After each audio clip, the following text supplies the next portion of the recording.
Will the reigning champion Flying Pikachu VMAX finally be replaced?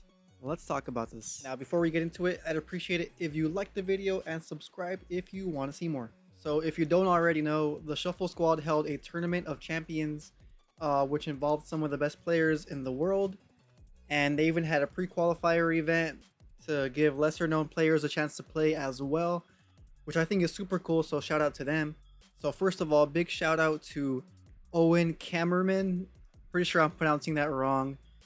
I'm just really bad at pronouncing names, so that goes for anybody else here. But shout out to them for going 7-0 and 2, taking first place with Ice Rider and Teleon. But the list I want to go over today is actually the 4th place list that was made by Travis Beckwith. Pretty sure I'm pronouncing that one right. Correct me if I'm wrong. Went 5-1 and 2. I had a pretty good run during the tournament. I think this deck is super unique and I like it a lot. And also shout out to Travis for putting this together. So they decided to go with an Arceus build that includes Tapu Koko VMAX as well as Decidueye Vstar. Now this deck stands out because obviously it is meant to counter some of the top decks in the meta right now. Let's start with Hisuian Decidueye Vstar, fighting type, so obviously he can knock out Arceus Vstar for weakness, and even just the V is pretty useful because its second attack, close quarter shooting, ignores any effects on your opponent's active Pokemon, which means it's hitting Miltank for weakness and knocking it out.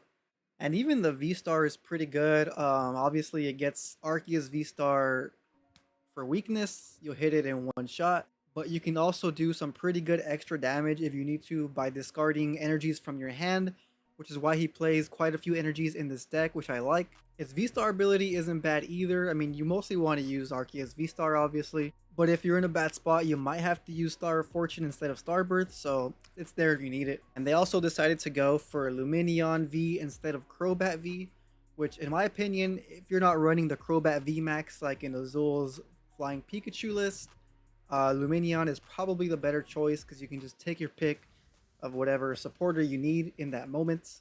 And now let's get into Tapu Koko V and VMAX. Now this excites me because I love seeing cards come out of nowhere and just dominate the meta. Not saying that this has dominated too much or will continue to, but I think it has really good potential and it was a smart choice to make. Now starting off with the Tapu Koko V. Its first attack, nothing too special, draw 2 cards, 20 damage. Not really going to be using that. Its second attack is not too bad. It does do 200 damage.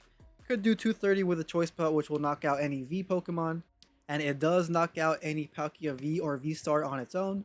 But you can't attack with this Pokemon on your next turn, which isn't so much of a big deal because it has a free retreat anyways. You can retreat it to something else if you need to. And now let's get into the Tapu Koko VMAX.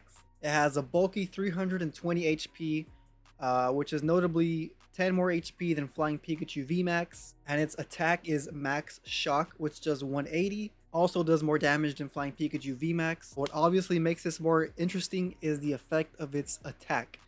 If you have more prize cards remaining than your opponent, their active Pokemon is now paralyzed. So if you start off a little behind in the prize race, this actually kind of makes up for it, as you can just kind of stall them and just paralyze them over and over again. Yes, they can use items like Switch, something like Cross Switcher to get them out of the active and get rid of the paralysis, but they can only have so many of those in their deck. So if you're a little behind in the prize race, this will probably get you ahead in the prize race. Is this better than Flying Pikachu VMAX? I don't know. I do love both of their abilities. They're both very useful. Flying Pikachu will just wreck any one prize deck, but Tapu Koko VMAX will probably save you from being behind in the prize race. This is definitely something I want to try out in the near future. I think one major thing to consider here is that Flying Pikachu VMAX does have a weakness to lightning, so if you go up against a Flying Pikachu VMAX with your Tapu Koko VMAX, you're hitting it for weakness and knocking it out in one shot. And the rest of the list is pretty straightforward. It does run a Pumpkaboo to get rid of Stadium. It runs 3 paths to the peak, so it does also rely on stuff like Marnie Path, maybe Roxanne Path. And the only other notable thing here is that it runs quite a few energies, which once again gets Decidueye Vstar attacking for maximum damage if you need it to. And just overall, it looks like a very fun list to play. I do plan on playing it in the near future and trying it out. Once again, shout out to Travis for creating this list in the first place. Again, shout out to the Shuffle Squad for creating this entire event. Let me know what you think in the comments. Do you think this list is cool? Do you think it was kind of a one-hit wonder? Would you want to try it? Would you not want to try it? Some changes you would want to make to the deck? And with that being said, have a great rest of your day.